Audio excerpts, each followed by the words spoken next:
Hello everyone, I'm Pastor Gamaka, Apostolic Believers of Christ International, Bishop Channel. The project like is here, subscribe, and post notification bell for update every day the new videos. Thank you so much. God bless us all. Magandang umaga po sa lahat sa ating mga viewers, listeners dito po sa ating YouTube channel, sa Facebook.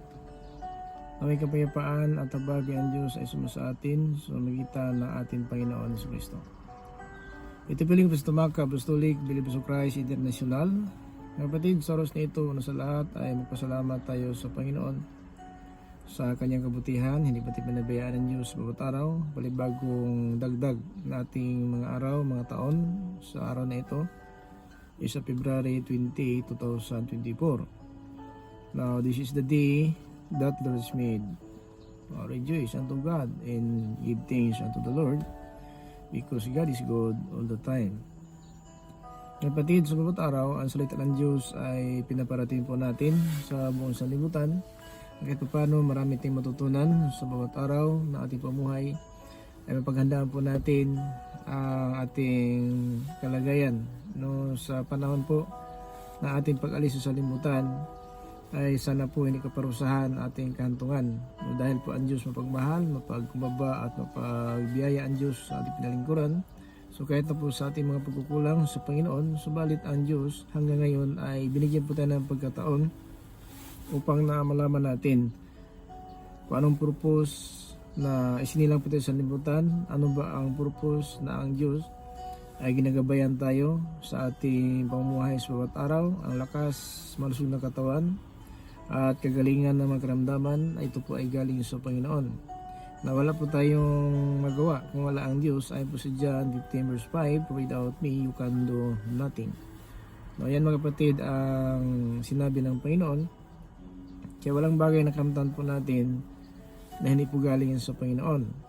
Dahil po ang lahat ng bagay ay nanggaling po sa Panginoon. Ayon po sa 1 Timothy chapter 6 verse 17, na sabi ni Apostol Pablo kay Timoteo, pagsabihan mo ang mga mayaman, huwag aasa sa kayamanan na may katapusan, kung ito'y mawala lamang, kundi sa Diyos umaasa na nagbibigay ng lahat ng pangailangan ng tao na ikakasaya niya. So mga kapatid, ito po ang Biblia nagpapatunay. Kaya huwag kalimutan natin ang nagbigay sa atin ng bagay. Babat araw magpasalamat po tayo, dahil po yun po ang sinabi ng Biblia. Mga kapatid, sa 1 Thessalonians chapter 5 verse 18, na magpasalamat kayo palagi sa Panginoon kahit ano ang mangyari. Now, mayroon mangyaring sakuna, mayroon mga sabihin natin lindol, may tsunami, may bagyo, may digmaan, may salot, may gutom, ano pa man ang naranasan ng sanlibutan. So magpasalamat pa rin tayo sa Panginoon, dahil na kahit kung nakaranas tayo sa ating panahon ngayon sa ganitong kalagayan, may mga pagsubok, kapigatian, subalit ang Diyos patuloy po na siya po ang naggabay at tumulong sa atin sa bawat araw sa ating kalagayan. Kaya hindi po tayo makarating sa mga araw na ito, mga kapatid, sa February 20, 2024 kung hindi po kalooban ng Diyos, sapagkat ang Diyos po ang nagpapasya. Ang Biblia nagpapatunay sa Proverbs in chapter 16 verse 1 na sa tao ang pagpaplano, subalit sa Diyos ang pasya kung ibigay niya ito hindi. So yun mga kapatid, bakit nakamtan natin ang mga bagay at bakit tayo makakamit po ng buhay na malanggang? Dahil po umaasa at yun po ang ating nais, na sana po hindi lang po sa sanlibutan ay magkaroon tayo ng mga bagay na ating hinangad, pinapangarap, kundi yung buhay na malanggang ang pinakasintro na nais ng Panginoon ay makamtan natin. So itong buhay na malanggang, hindi ito dahil sa ating mabuting gawa. Ito'y habag ng Diyos, ayon po si Ephesians chapter 2 verse 8 up to 9, na ang ating kaligtasan, ito'y biyaya, habag, at hindi sa ating pagsisikap, ito'y kaloob ng ating Panginoon Hesus Kristo. Para walang magmalaki, hindi po nakamtan ang kaligtasan sa ating sariling karunungan, pagsisikap, ito'y bigay ng Diyos para walang magmataas. Tama po. Kasi hindi po tayo mamuhay tayo ng sarili nating kagustuhan, namuhay po tayo ayon sa kalooban ng Diyos. Kaya hindi pwedeng mga kapatid, baliwalain natin ang mga panahon na ito. Kunting panahon natitira sa buhay natin, kasi may limit po ang buhay natin. pansamantala lang po ang buhay natin dito sa lupa is Psalms 119 verse 19. Ang buhay namin ay pansamantala lamang dito sa sanlibutan. Kami binabalik mo sa lupa sapagkat galing kami sa lupa. Na mga kapatid, ang sabi ng Biblia, Diyos ang nagpapasya kung kailan mamatay ang tao. In Psalms only sa sulat po na ating lingkod ni Psalmista David, in Psalms 90 verse 10, na ang buhay natin 70 to 80 years. Na kung 65 na tayo ngayon, huwag mong kalimutan, may 5 taon pa natin natitira. Kung 69 na tayo ngayon, huwag mong kalimutan, may 1 taon pa tayong natitira. Kung 70 na tayo ngayon, manalangin tayo sa Panginoon na sana po aabot pa tayo sa 80 ayon po sa kanyang salita. Kung malakas pa, abot pa na 80. Na mga kapatid, yun lang ba ang hangad natin? Makaabot tayo na 80? Ipagkamatay natin, tapos na 80. Itong pinawalanggang, paano makamtan? Ito ang tanong sa atin bawat isa. Nais mong abot na 80, pero ang sabi ni Psalmista David, magulo na ang buhay at mahirap na at madali na kaming papanaw. Now, sa ating pag-alis sa sanlibutan, itong gawa natin, paano natin ito haharapin sa araw ng paghatol? Lahat ng bagay mga kapatid, nakita po ng Diyos. Wala pong gawa ng tao at walang isip at sa puso ng tao na hindi alam ng Diyos. Now sa Jeremiah chapter 16 in verse 17, nakita ko ang lahat ng pag-uugali ng tao. Wala kahit anuman na nakatago sa akin. Nakikita ko rin ang mga kasalanan nila. Ito ang dapat natin pagandaan. Kung hangad natin magsitinta o tsinta ang mga taon, to God be the glory. Yan ang salita ng Diyos. Kaya huwag na tayo magdalawang isip. Mamatay na ako sa sakit na ito? Ano kaya ang aking kahantungan sa panahon na ito? Kung maniwala ka ng salita ng Diyos, huwag mo nang abalahin ang sarili mo kung ano ang mangyari ng bukas. Kasi ang Diyos na po nakaalam ng bukas. Ang mahalaga, dapat malaman natin kung sakaling alis tayo sa katawan, mapasabahay tayo ng Panginoon. Sa anong paraan? Kailangan maging masunurin tayo sa Diyos. Abot man tayo ng 70 o 80 dahil po salita ng Diyos. Pero ang katanungan dito, kung naabot mo ang 70 o 80, makamtang kaya natin ang buhay na walanggang?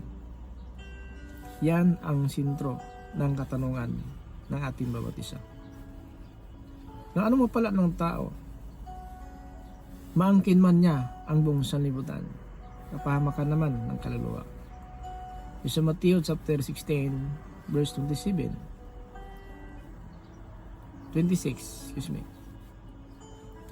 Chapter 16:26 sa Mateo. Anong sabi ng Biblia? Ano ang mapapala o pakinabang ng tao? Maangkin ang buong sanlibutan, mapahamak naman ang kanyang kaluluwa. Nabinuyong tayo ng Diyos sa pangailangan. Pagpapala, may bahay, may sasakyan, may negosyo, may pira sa bangko, kung ano pa man ang nasayo, nasa atin ngayon. Hindi po yan ang sentro ng Diyos na dyan lang tayo pagpapalain.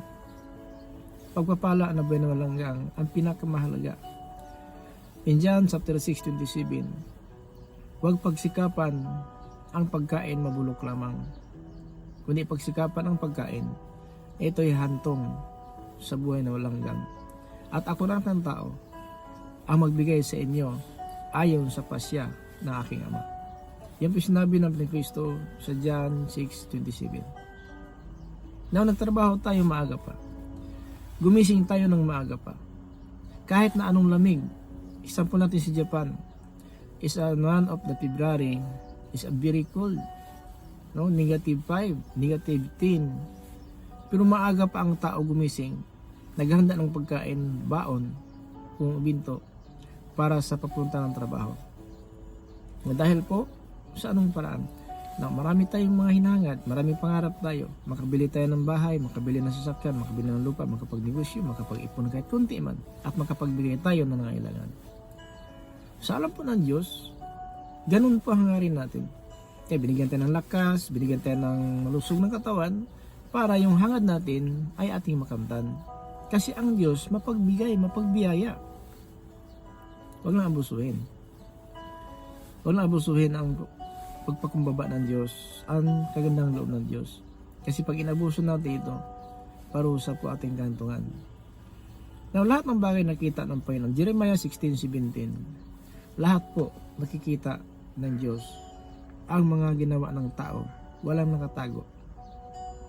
Tandaan po natin. Is Proverbs 5:21. Wala nakatago sa paningin ng Diyos. Lahat po nakikita niya ang ating ginagawa saan man tayo magpunta. In Hebrews chapter 4 verse 13, na ang Diyos lahat ay hayag sa kanyang paningin, walang nakatago at mananagot tayo sa araw ng paghukom. Na mga kapatid, ang pagpapala na 80, 90, 100, masaya ba ang tao? Yes. To God be the glory. Makita mo pa ang apo, makita mo pa ang anak na apo mo, abot ka ng 100, makita mo pa yung apo ng apo mo. Makita mo pa yon, di ba? Kasi nag-asawa po ang mga, sabihin natin, binata, 18, 20, so marating mo pa ang apo ng anak na apo mo. So dahil po sa pagpapala ng Diyos. Pero dahil ba dyan masaya tayo? May katapusan po ng kasayahan yan, kapatid. May katapusan po ng kasayahan yan. Nakita mo ang apo mo, nakaanak pa yung apo mo, na masaya tayo. Pero pagkamatay natin, masaya ba ang ating mapuntahan? Mabatis Ecclesiastes mga aral, Kabanata 6, talata 3. Ano ang pakinabang ng tao? Magkaanak na 100, hahaba ang taon niya dito sa lupa, ngunit gutom ang kaluluwa. Wala pa siyang pampalibing. Mabuti pa ang naagas kaysa kanya na isinilang. So ano, walang kabuluhan po. 100 ng anak, humaba ang mga taon dito sa lupa, gutom ang kaluluwa. At wala pa siyang pampalibing. Mabuti pa ang naagas kaysa kanya na isinilang. Walang kabuluhan ang lahat, kapatid. Kung doon lang tayo nakapokus sa pagpapala dito sa lupa na may katapusan. Lahat ng bagay dito sa lupa mawala. Masusunog na apoy. Lahat ng hinagan ng tao, lahat ng pinapangarap ng tao, may katapusan. Pero ang pangarap natin na buhay na walang hanggang, yun ang kasiguruhan. Ang tanong, kapatid, napaghandaan na ba natin ang buhay na walang hanggang, sana atin makamtan? Nang sinabi ng Panginoon sa John 6:54-55, ang kumain na aking laman at uminom na aking dugo, may buhay na walang hanggang, at muli ko siyang bubuhayin sa huling araw. Sa 55, sapagkat ang aking laman tunay na pagkain at aking dugo tunay na inumin. Ang tanong, nakakain ka na ba sa laman at nakainom ka na ba sa dugo ng ating Panginoon? Yan ang tanong. Paano? Paano makakain tayo ng laman ng Panginoon? Ang sabi pa naman para siyo, paano natin kainin yung laman niya? Ang sabi ng Panginoon, kung kakainin niyo ang laman ng tao at inumin niyo ang dugo, hindi kayo maliligtas. Ano ibig sabihin ng pagkain? Now, ayon po sa Biblia, isa John 4, verse 31-34. Ang sabi ng mga apostol, na nakarating sila sa lugar na ang Panginoon Kristo po kasama ng isang babaeng Samarianon. Ang sabi ng apostol, Panginoon, kumain na po kayo. Ang sabi ng Panginoon Kristo sa 32, may pagkain ako na hindi nyo nalalaman. Ang sabi sa 33 ng mga apostol, mayroon ba kaya nagdala sa kanya ng pagkain? Ang sabi ng Panginoon sa 34, ang pagkain ko, ang pagtupad ng kalooban na nagsugo sa akin. So mga kapatid, ng pagkain pala ang pagtupad ng utos ng Diyos. Ito po spiritual. Kaya ang sabi nga ng sulat ni Haring Solomon sa Ecclesiastes, kung mga aral, Kabanata 6, talata 3. Ano ang pagkinabang ng tao magkaanak ng 100? Hahaba ang mga taon sa lupa. Gutom ang kaluluwa. Ibig sabihin, buyong tayo ng bagay sa sanlibutan. Kakain tayo masarap na agahan. Tanghalian kung hapunan, may dessert pa. Mga kapatid, lahat po yan walang kamuluhan. Kasi ang pinapakain lang natin ang laman, pero ang kaluluwa natin gutom na gutom. Ibig sabihin, hanggang lang tayo sa paghangad ng mga bagay material, kung physical, pero ang spiritual, wala tayong panahon. Kahit nga linggo nang tatrabaho ang tao, na ang linggo para po sa paglapit sa Panginoon. Kapatid, para paglapit sa Panginoon, ang linggo, purihin, pasalamatan, mapatid ang Diyos, nagbigay ng lahat ng bagay. Pero minsan ang tao nagtatrabaho kahit linggo. Bakit? Ano ang rason? Kulang pa ba ang bigay ng Diyos? Hanggang magmula sa Lunes hanggang sa Sabado? Kinukulangan pa ba tayo? Kinakapos pa ba tayo? Bakit? Matigas kasi ang ating puso at isipan. Nakapugos tayo sa mga bagay na may katapusan. Wala sa bagay na walang katapusan nandoon sa langit. Yun sana ang pukusan natin. Paano tayo makalakad sa lansangan na ginto? Paano makikita ang perlas sa kaliwat kanan? 12 klaseng perlas. Paano makita natin ang puno ng kahoy na isang puno, 12 klase ang bunga? Paano makita natin ang ilog na parang kristal doon sa paraiso? Doon sana nakapokus ang ating isipan. Yan sana ang pagbigyan natin ng panahon. Na sana yung nasa langit ng mga bagay, doon nakatuon ang isipan natin. Kaya ang totoong kay Kristo, ang totoong nakiisa sa kamatayan ni Kristo, sa langit nakapokus ang isipan. Ano ang mga bagay sa langit? Kalakaran ginto, kaliwat kanan, mga patid, pirlas ang pader. Paglingon mo doon sa ilog, parang kristal. Doon sa magkabilang ilog, may puno ng kahoy, 12 klase ang bunga. Sa bawat buwan nagbubunga po itong kahoy na ito. Itong kahoy ng buhay. Ito po, ang kinain, ang bunga, kinain nila Adan si Iba, namatay tayo. At doon din sa paraiso yung kahoy na yan, makakain tayo, lahat na magkaroon ng buhay na walang hanggang. Doon sa paraiso ng Diyos, Pahayag chapter 22 verse 1 up to 2, na kapatid, na doon po sa paraiso ng Diyos, magkabilang panig ng tubig ng ilog na parang kristal, isang puno ng kahoy, 12 klase ang bunga. Din sa Pahayag 21 in verse 17 up to 21, doon mga kapatid, sa lungsod kung paraiso ng Diyos, magkabilang pader, 12 klase ang perlas. Sa lansangan, ginto ang nalakaran. Kapatid, dito sa lupa, wala tayong ginto, perlas. Pero sa langit, yan ang nakahanda na. Ang mga bagay na hindi pa nakikita, nakahanda na po yan sa mga taong umaasa. Sa mga bagay na hindi nakikita. Pero kung umasa ka sa bagay nakikita, may katapusan po yan. Ang sinabi naman na aklat is sa 1 John chapter 2, 15 to 17. Huwag ibigin ang sanlibutan, ni ang mga bagay sa sanlibutan. Sapagkat ang pag-ibig ng sanlibutan, wala ang pag-ibig ng Diyos. In verse 16, lahat ng bagay sa sanlibutan, pagnanasa, pangmataas ng tao sa kanyang sariling paningin, lahat may katapusan. Sa verse 17, lahat ng bagay nakikita, lahat ng pinanasaan ng tao mawala. Subalit, ang sumunod ng kalooban ng Diyos manatili magpakailanman. Yan ang sintro ng mensahe natin. Pagpapala ng taon, 70, 80, 90, 100, to God be the glory, ayon sa pasya ng Diyos. Si Moises 120 namatay, ayon po sa pasya ng Diyos. Hindi nanghina ang katawan, hindi nang lalabo ang paningin, dahil po sa kapangyarihan ng Diyos. Tayo mga kapatid, inisip ba natin bukas buhay pa tayo? Alam ng Diyos buhay pa tayo. At alam ng Diyos bukas wala na tayo. Ayon po sa pasya ng Diyos, isa Psalms 90 verse 3, O Panginoon, Ikaw ang nagpapasya, kailan mamatay ang tao. Binalik mo siya sa lupa, sapagkat sa lupa sila nagmula. Yes, lahat tayo, isa lang ang patutunguhan. Ecclesiastes, mga aral, kabanata 3, talata 20. Isang lugar lang ang babalikan natin. Galing tayo sa lupa, babalik tayo sa lupa. At yan mga kapatid, ang pagsikapan na sana kung babalik man sa lupa ang ating katawan, babalikan ito na ang kaluluwa, bubuhay na ito na may kapangyarihan. Inilibing tayo na may kahinaan, bubuhayin tayo na may kapangyarihan.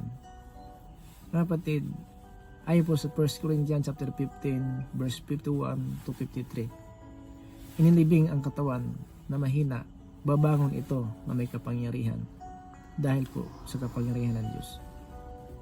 Pag-asa natin sa libutan, sana po hindi lang mga bagay nakikita kasi lahat yan po may katapusan.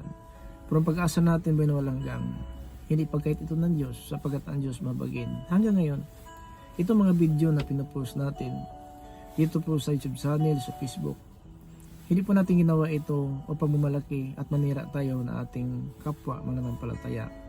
Ito'y kalooban ng Diyos, maparating natin ang pag-asa na tunay na makamtan ang buhay na walang hanggang. Kahit ano pa ang gawin natin, kahit ano pa ang mga bagay na sa atin, hindi po madala natin yan sa araw ng ating pag-alis.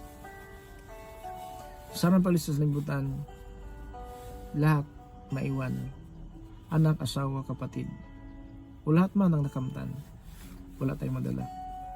Babalik na tayo sa lupa, pero may pag-asa tayo. Tandaan po natin, sa panahon ni Kristo, 3 araw, 3 gabi, nandoon sila ng lupa, nangaral siya sa mga espiritu kung kaluluwa, nakakulong, na sa panahon ni Noah, hindi pinakinggan nila ang sinabi ni Noah, mamuhay tayo ng matuwid dahil giginawin ang mundo sa magitan ng tubig. So wala silang panampalataya sa sinabi ni Noah na paulanin ng Panginoon ang langit at malunod ang lahat na may hininga. Natupad po yan sa pagdating ng 100 taon ay pinabaha ng Diyos ang buong sanlibutan. Si Noah lang ang asawa, 3 anak at asawang anak, 8 po sila ang lahat naligtas sa tubig dahil po sa barko. Dahil sa daong na yan, ngayon mga kapatid, ang Biblia, itong Biblia, kahit saan ka, mayroon Biblia. Kung gusto mo magbasa, gusto mo makinig, ang Biblia po, binabasa na po ito sa social media, YouTube channel, sa Facebook, para maparating lang kung gaano kalaki ang biyaya ng Diyos sa atin. Tandaan po natin, 3 araw, 3 gabi, nangaral po ang Panginoon doon sa ilalim ng lupa sa mga kaluluwa na nakakulong na hindi sila sumampalataya sa panahon ni Noah. Now, dahil patay na sila, wala na bang pag-asa? Hindi po. Ang sabi ng Biblia sa 1 Peter chapter 4 in verse 6, yan ang dahilan na ang magandang balita nakarating doon sa mga patay. Magandang balita pa rin, sa 3 araw, 3 gabi, pinangaralan ng Panginoon yung mga kaluluwa na nakakulong. Dahil kahit patay na po sila, hinatulan ng Panginoon sa libutan ng tubig, mabuhay sila sa Espiritu. Now, naggalak sila. Akala nila wala ng pag-asa, nakakulong sila. Pero sinabihan ng Panginoon Kristo, namatay sila sa laman, mabuhay sila sa Espiritu. At pinatunayan ito ng Diyos sa kanyang anak na si Kristo. 3 araw, 3 gabi, muli siyang nabuhay para buhay ang pag-asa natin at manalig tayo sa Diyos na kaya tayong buhayin sa huling araw. Kaya mga kapatid, huwag na tayong makapokus sa mga bagay. Nagtrabaho tayo ng Lunes hanggang Sabado, ang Linggo para sa Panginoon yan. Sa ating kasakiman, kahit Linggo nagtrabaho ang tao, at dahil tayo sakim, walang bahagi tayo sa kanang langit. Kasi ang sakim, inubos lahat. May kasabihan nga, pinakain mo sa pad, pati ang siko, linamon. Yan ang sakim na pamumuhay. Kasabihan lang po yan. Pinakain mo sa kamay, pati siko mo, inalamoy. Ano po ibig sabihin? Kasakman ng tao. Now, ang linggo mga kapatid, kumusta man? Totoo ba? Na ang linggo ay pinagbanal natin? Ito po yung nagalang ba natin? Tulad ng Diyos nagpahinga ng ikapitong araw? Kung ang Diyos nga na siya gumawa ng lahat ng bagay, langit at lupa, tao, lahat ng bagay, nagpahinga ng ikapitong araw. Tayo na ginawa lang ng Diyos, hindi tayo magpahinga. Kaya nakapasok po sa 10 utos ang araw ng pamahinga. Panglimang utos po ito mga kapatid sa Exodus chapter 20 in verse 7 up to 11. Igalang natin ang araw ng pamahinga dahil po ang Diyos ipinagbanal niya ang pangpitong araw, ang araw na linggo na dapat magpahinga at magpunta sa simbahan, magpuri, magpasalamat sa Diyos, nabigyan lahat ng bagay at hiniling natin sana po hindi lang sa mga bagay dito sa limutan ang ating nakamtan, sana buhay na walang hanggang ay makamtan din natin yon. Pinag-aralan tayo dahil ang sinabi ng Biblia sa Matthew chapter 7:21, hindi lahat na tumatawag sa akin, Panginoon, Panginoon, ay makapasok sa karen ng langit. Yung tumutupad lang ng kalooban na aking Ama na sa langit. Now ngayon mga kapatid, marunong tayo magsamba, marunong tayo manalangin, marunong tayong tumawag sa Panginoon. Ang tanong, nagawa ba natin ang kanyang kalooban? Kung nagawa, to God be glory, bukas ang langit para sa atin. Now, ano ba ang dapat gawin ng tao para talaga makamtan ang buhay na walang hanggan? Mga kapatid, wala na pong iba. Una, pagsisihan po natin ang ating makasalanan. Sa panahon ni Kristo mga kapatid, na siya po ay nangaral, nag-umpisa nangaral, yun ang pinakaunang sinabi niya sa Matthew chapter 4 verse 17, repent because the kingdom of heaven is hand. Magsisi na kayo dahil ang kaharian ng Diyos, kaharian ng langit, malapit na. Bakit? Pwede bukas, nandoon na tayo. Pwede sunod na araw, nandoon na tayo. Pwede sunod na buwan, nandoon na tayo. O sunod pa na taon, nandoon na po tayo. Dahil ang sabi sa Pablo, nais ko nang alis sa katawan na ito, mapasabahin na ako ng Panginoon. In 2 Corinthians chapter 5 verse 8. In Philippians chapter 1 verse 23. May pagtatalo sa loob ko. Nais ko nang pumanaw sa katawan na ito upang mapasabahin na ako ni Kristo. Dahil ito ang pinakamabuti. Pero ang sabi sa 24, pero mas nais ko pang manintili pa para sa kabutihan ng bawat isa. Tulad ko kapatid, hindi ko hinahangad ang kamatayan. Hangad kong mabuhay pa para lang mapalaganap ko ang magandang balita. Para maparating ko lang ang mensahe ng Diyos. Sana po magkaisa tayo sa pag-asa na ito. Buhay na walang hanggang ay ating makamtan. Totoo nga, nasa kamay ng Diyos ang susi ng kamatayan. Kaya pwede siya mag-lock ng hininga. Pwede siya magdagdag ng hininga dahil siya ang may-ari ng buhay natin. Pero ang kahilingan natin, sana ipagkaloob pa ng Diyos bukas, buhay pa tayo sa ikakabuti ng pamilya, ikakabuti ng kaibigan. Salita ng Diyos ay maparating natin sa buong sanlibutan. Kahit pa paano, magkaisa tayo ng pag-asa ng buhay na walang hanggang. Ang relihiyon mo kapatid, ang relihiyon ko, hindi po yan, mga kapatid, ang ating katibayan ng kaligtasan. Ang pagsunod, sundin lang po natin ang direksyon ng Biblia. In first of all, repent.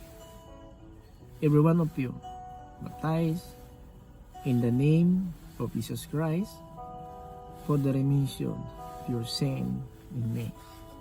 You shall receive the gift of the Holy Ghost. The Holy Ghost, this is the remembrance, what is the commandments of God. Ang Espiritu Santo, ang Holy Ghost, nagpapaalala ito kung ano ang utos ng Diyos. Kaya kung wala tayong Holy Ghost, hindi po tayo kay Kristo. Sa Romans chapter 8 verse 9, na ang walang Espiritu ni Kristo, hindi ang Kristo ang tao na yan. Na paano magkaroon ng Holy Ghost? After baptize. Yan po ang pinatunayan ng Biblia.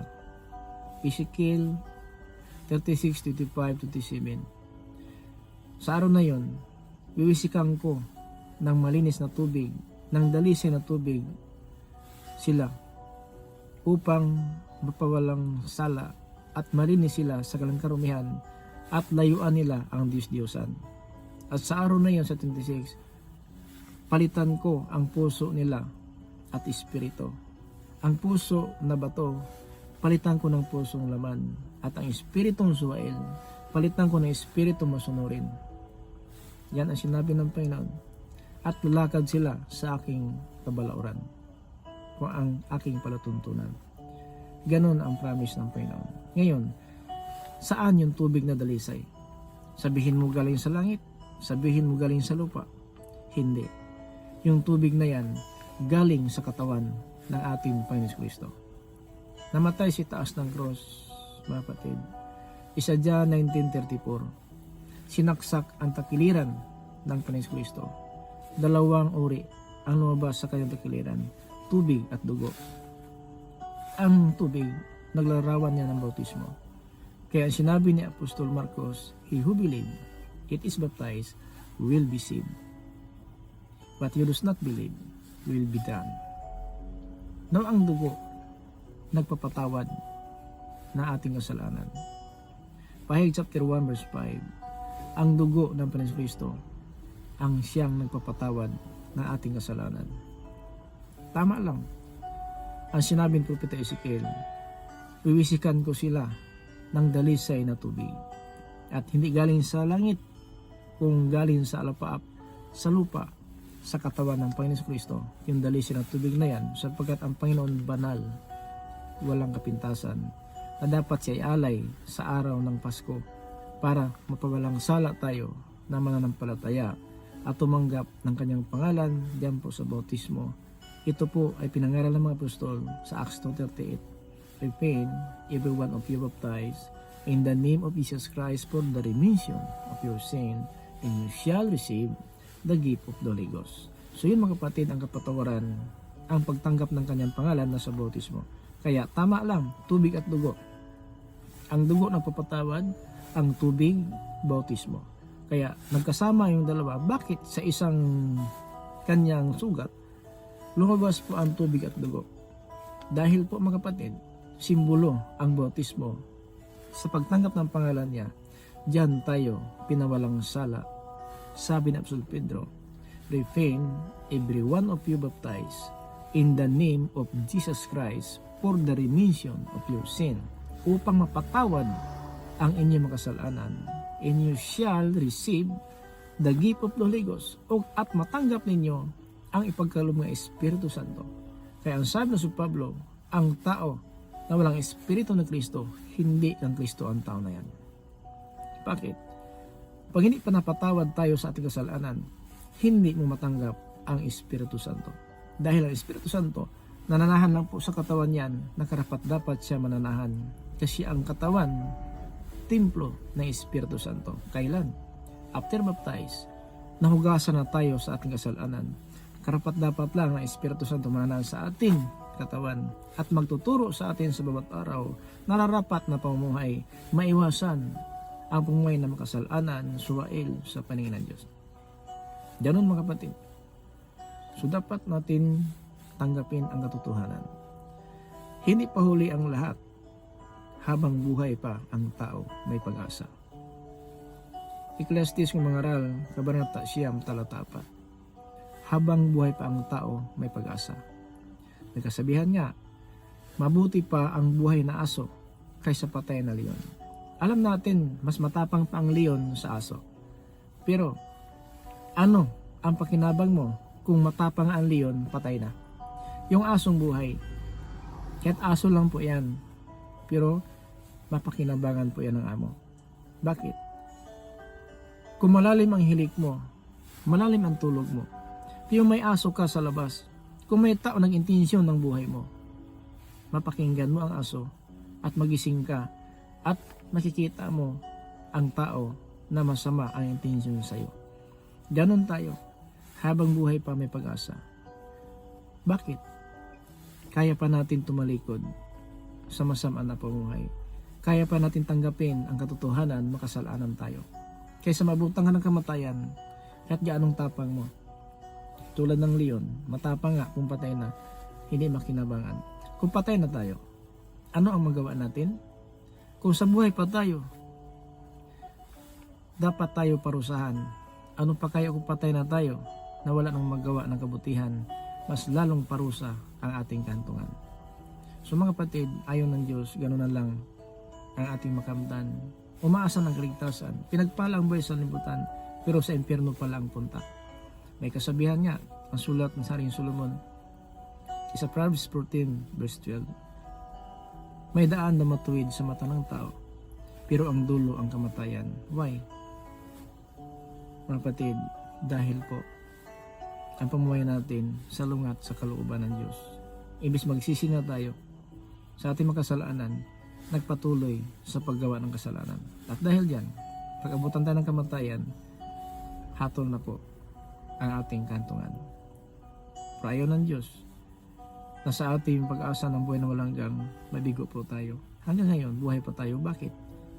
Dahil po, alam po ng Diyos, naghangad tayo ng kaligtasan, subalit pamuhay natin, hindi pa karapat-dapat sa kanyang kaharian. Ito ang dahilan, hanggang ngayon ang Panginoon niya pamabalik para maligtas ang tao. 2 Peter chapter 3 verse 15. Alam natin ang Diyos, ang Panginoon niya pamabalik upang bigyan ng pagkataon maligtas ang tao. Yan ang plano ng Diyos sa buhay natin. Ikaw, anong plano mo? Hanggang labas sa mga bagay? Trabaho ka lang? Kain ka lang? Inom? Tulog ka lang? Trabaho? Ang Diyos, binabaliwala natin. Pagdating ng kamatayan, yan mo na makikita ang lugar na hindi mo inaasahan. Pero kung may masunurin po tayo, mga batid na magtitiis sa limutan na ito, huwag tayong suwail. Tulad ng Lazaro, nagtiis man siya ng kahirapan sa salibutan, namatay si Lazaro, doon sinupunan ni Abraham. Pero ang mayaman nga siya, nang namatay siya, doon sa nag-alap na apoy. Disim yan ng kalagayan natin. Mga batid. So hindi pa uli ang lahat, may pag-asa pa habang buhay tayo. Tandaan po natin, kahit ano ang kasalanan, may kapatawaran. Sa Matthew chapter 12 verse 31 to 32. Lahat ng kasalanan ng tao mapatawad. Pumatay ka ba? Rapist ka ba? Poser ka ba? Addict ka ba? Ano bang krimen na ginawa mo? Marami ka pang napatay. Lahat po yan, binayaran na po ng Panginoon sa taas ng krus. Sinabi ng Apostol Pablo sa 1 Timothy chapter 1 verse 15, tapat ang pasabi, dapat paniwalaan ng lahat. Si Kristus na parito para iligtas ang makasalanan, at ako ang pinakamakasalanan sa lahat. Verse 16, 1 Timothy chapter 1 verse 16, subalit sa pagitan ko nahayag ang biyaya ng Diyos kung gaano kalaki. Tama. Kung makasalanan tayo, number 1 si Apostol Pablo, tagapag-usig ng Iglesia ng Diyos. Pero dahil ba tagapag-usig ng Iglesia ng Diyos, nabago ba ang plano ng Diyos sa buhay niya? Doon pa lang sinupupunan siya ng kanyang ina. Dito po sa Galatia, in chapter 1 verse 15, doon pala ako sinupupunan ng aking ina. Hinirang na ako ng Diyos. Kung naging suwail si Apostol Pablo, tagapag-usig ng Iglesia ng Diyos, nabawi iba ang plano ng Diyos tulad natin. Gano'n kung makasalanan tayo, isinugo niya kaysa isang anak. Ating Pinagkristo ipako sa cross upang maligtas tayong makasalanan. Ganon ang plano ng Diyos sa buhay natin. Kaya kapatid, pahalagaan po natin ang buhay na titira sa atin. Kung 1 taon na lang, 2 taon, 3 taon, malapit na tayo papunta sa hantungan. Pero mga kapatid, ayaw ng Diyos. Ihatid tayo sa hantungan, bigo tayo sa ating inasahan. Nais ang Panginoong kaligtasan ang ating makamtan. Hanggang ngayon, nagpakumbaba ang Diyos. Sa Romans chapter 2 verse 4 to 5. Hinahamak mo ba ang pagpakumbaba ng Diyos? Hinahamak mo ba ang pagka maibigin ng Diyos? Hindi mo ba alam na ang pagpakumbaba ng Diyos ay nag-akay sa atin ng pagsisi? Verse 5, subalit sa katigasan ng puso at isipan ni ka magsisi, nag-ipon ka ng puot na darating sa araw ng paghatol. Igagawad ito sa lahat ng tao. Ayon sa gawa natin, yun ang hatol natin. Sana mga kapatid, huwag kalimutan, sa bawat araw, patuloy tayo manonood sa ating mga video. Ito sa YouTube channel, sa Facebook. I-like and share lang po natin, subscribe. And don't forget to push the notification bell for update everyday new videos or live streaming to sharing the Word of God. Sa ating Facebook page, Facebook account. So like and share lang po. para maparating natin ang mensahe ng Diyos sa buong sanlibutan. Kaibigan ka, mag-anak, kapatid mo, nais ng kaligtasan, alam po ng Diyos. Yan po ang hanggan natin. At dahil diyan, biyaya ng Diyos hanggang ngayon, natili pa po. Tandaan po natin, darating na araw, alisin na po ng Diyos ang biyaya ng sanlibutan. Wala nang salita ng Diyos mapakinggan. Wala nang live, wala nang nakapost sa YouTube, Facebook, sapagkat dadalhin ng Panginoon lahat, buhay at patay ng kanyang mga lingkod. Ayon po yan sa sulat ni Apostol Pablo sa 1 Thessalonians chapter 4, 16 to 17. Mismo ang Panginoon ang bababa sa lapaap, kasama ng tinig ng trumpeta at ng kanyang mga anghel. Sisigaw siya, at ang namatay kay Kristo maunang mabuhay, at tayong buhay na titira pa, isama na sa kaharian niya. Wala nang tagapangaral, wala nang live, wala nang video nakapost sa Facebook, YouTube channel, dahil alisin ng Panginoon ang biyaya sa araw na yan. At ikaw na maghanap sa Amos 8:11 nato sa 3:6. Ipadala na sa lupa, kagutmanan sa tinapay, kawawan sa tubig, kagutmanan kawawan sa paghanap ng salita ng Diyos. Manglupaypay ang mga tao, magsiparaon sa kanluran, silangan, timugan, hilagaan, hanapin ang salita ng Diyos, wala silang masumpungan. Mga binata, magandang dalaga, himatayin ng gutom sa paghanap ng salita ng Diyos. Maraming salamat mga kapatid sa lahat ng mga viewers natin, listeners dito sa YouTube channel sa Facebook. Like and share. Kapayapaan, habag. Biyaya ng Diyos na ay makamtan ng bawat isa sa magitan ng ating Panginoon Kristo. Ito po uling sa Tumaka, Apostolic Believers for Christ International. And sinin to us, grace, mercy, in peace. Be with us by Jesus Christ. Amen.